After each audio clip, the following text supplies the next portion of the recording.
আজকের পর্বে আপনাদের সাথে শেয়ার করছি আমি 2টা ডিম আর লাউ দিয়ে একটি মজাদার রেসিপি। এই রেসিপিটা তৈরি করে অনায়াসে আপনি 2 প্লেট ভাত খেয়ে নিতে পারবেন। হ্যালো এভরিওয়ান, আসসালামু আলাইকুম। Welcome back to my new recipe. আমার রেসিপিগুলো যদি আপনাদের কাছে একটু ভালো লেগে থাকে তাহলে অবশ্যই আমার চ্যানেলটি সাবস্ক্রাইব করবেন আর পাশে থাকা নোটিফিকেশন বেল আইকন অন করে রাখবেন, তাহলে আমি ভিডিও আপলোড করার সঙ্গে সঙ্গে আপনাদের কাছে নোটিফিকেশন পৌঁছে যাবে। আজকের এই লাউ ডিমের রেসিপিটি করার জন্য আমি ফার্স্টেই একটা বাটি নিয়েছি, তার মধ্যে দিয়ে দিচ্ছি 2টা ডিম। ডিম 2টা খুব ভালোভাবে সামান্য একটু লবণ দিয়ে ফেটিয়ে নিচ্ছি। এখানে আহামরি কিছুই নেই, জাস্ট একটু লবণ দিয়ে এটা গুলিয়ে নিলেই হবে। এখন চুলায় একটি কড়াই বসিয়ে তাতে সামান্য একটু তেল দিয়ে দিয়েছি। এখন নর্মালি আমরা যেভাবে ডিমটা ভেজে থাকি সেভাবে ডিমটা ভেজে নিব।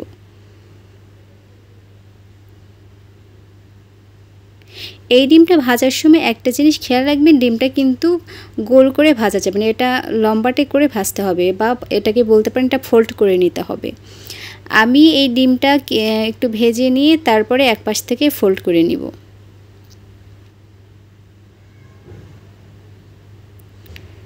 এখানে বলার কিছু নেই, জাস্ট একটু খেয়াল করলে আপনারা বুঝতে পারবেন আমি কাজটা কেমন করে করছি।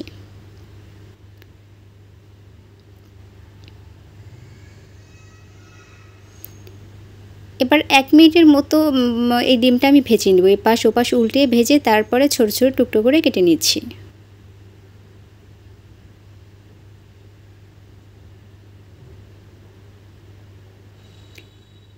এবার ডিমগুলো আমি উঠিয়ে নিব। ডিমগুলো খুব ভালোভাবে ভাজা হয়ে গেছে, অনেক বেশি ড্রাই করে ভাজা যাবে না, একটু নরম অবস্থাতে এগুলো উঠিয়ে নিতে হবে।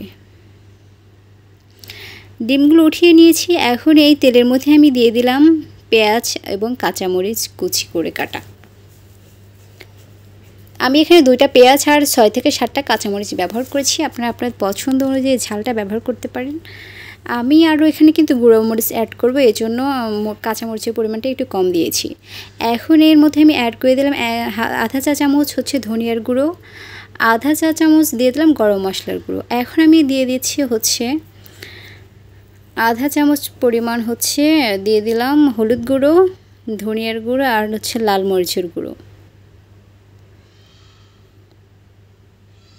আমি এখানে 1 চা চামচ পরিমাণে হচ্ছে দিয়েছি লাল মরিচের গুঁড়ো। আপনারা আপনাদের পছন্দ অনুযায়ী ঝালটা বাড়িয়ে বা কমিয়ে দিতে পারবেন। এখন আমি পরিমাণ মতো বা এখানে স্বাদ অনুযায়ী যতটুকু লবণ দেওয়ার প্রয়োজন হবে ততটুকু লবণ এখানে দিয়ে দিচ্ছি। সামান্য একটু পানি দিয়ে দিলাম যেন এই মশলাটা আমি ভালোভাবে কষিয়ে নিতে পারি।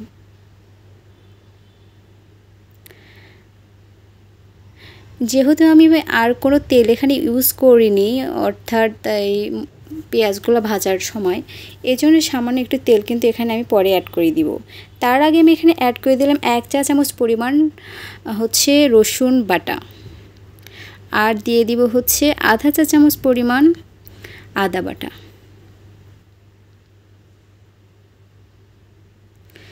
আমি বলেছিলাম এখানে সামান্য একটু তেল দিয়েছি, এজন্য আমি আরও একটু তেল কিন্তু এখানে দিয়ে দিলাম। এখন এই মশলাটা খুব ভালোভাবে কষিয়ে নিচ্ছি। মশলাটা যখন খুব ভালোভাবে কষিয়ে নেওয়া হয়ে যাবে তখন আমি এর মধ্যে দিয়ে দিব লাউ। যে লাউ আমি রেখেছিলাম সেই লাউটা আমি টুকরো করে কেটে নিয়েছি। দেখে নিশ্চয়ই বুঝতে পারছেন কেমন করে আমি এটা কেটে নিয়েছি। নর্মালি তরকারি রান্নার ক্ষেত্রে আমরা লাউটা যেমন করে কেটে থাকি ঠিক সেভাবে এই লাউটা কেটে নিয়েছি। এখন যে কাজটা করতে হবে সেটা হলো আমি ঢাকনা দিয়ে ঢেকে এই লাউটা খুব ভালোভাবে কষিয়ে নিব।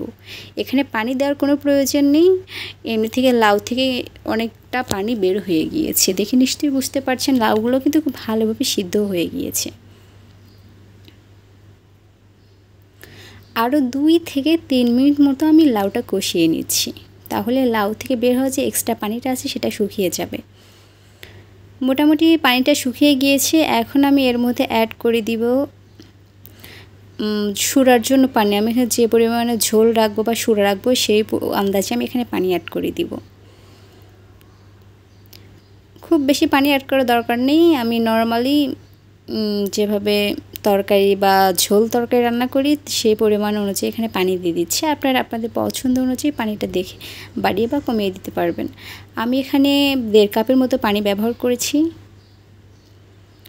এখন আমি এর মধ্যে যে ডিমগুলো আমি আগেই ভেজে রেখেছিলাম, ছোট ছোট টুকরো করে কেটে রেখেছিলাম, সেই ডিমগুলো এখন এর মধ্যে আমি দিয়ে দিব।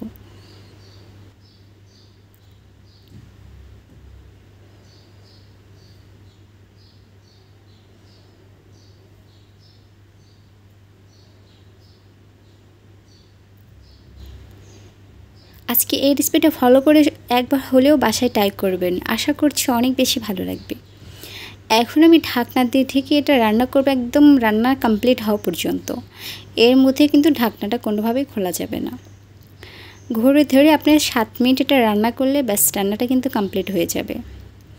আমি ঘড়ি ধরে 7 মিনিট এটা রান্না করেছি, দেখতেই পাচ্ছেন 7 মিনিট পরে এটার ফাইনাল লুক।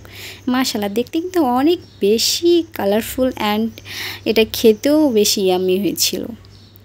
সো এভরিওয়ান, আজকের মতো এ পর্যন্তই। আল্লাহ হাফেজ।